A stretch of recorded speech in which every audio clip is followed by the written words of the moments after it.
DJ Suresh नानतोला वाले।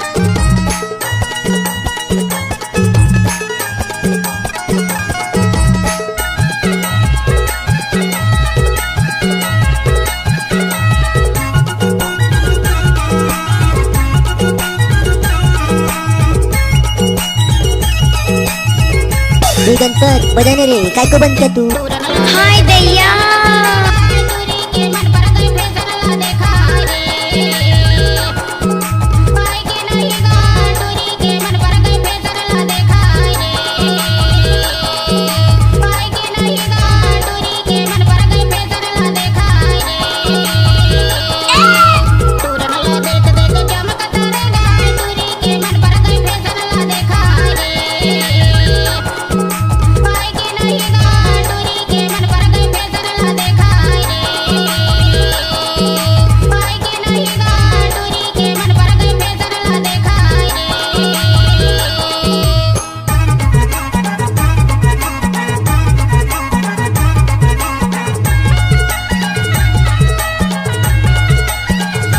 जिसका इलाका हो धमाका सिर्फ डीजे सुरेश छाता वाले का होगा। गणपत बजाने रे बड़ा साले मल्ला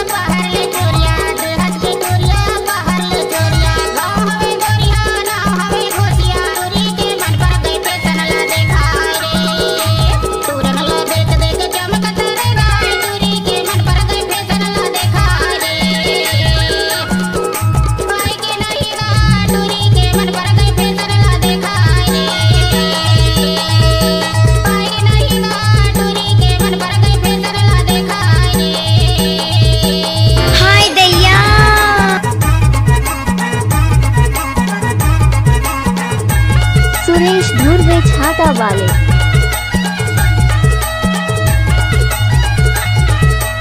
ये भैया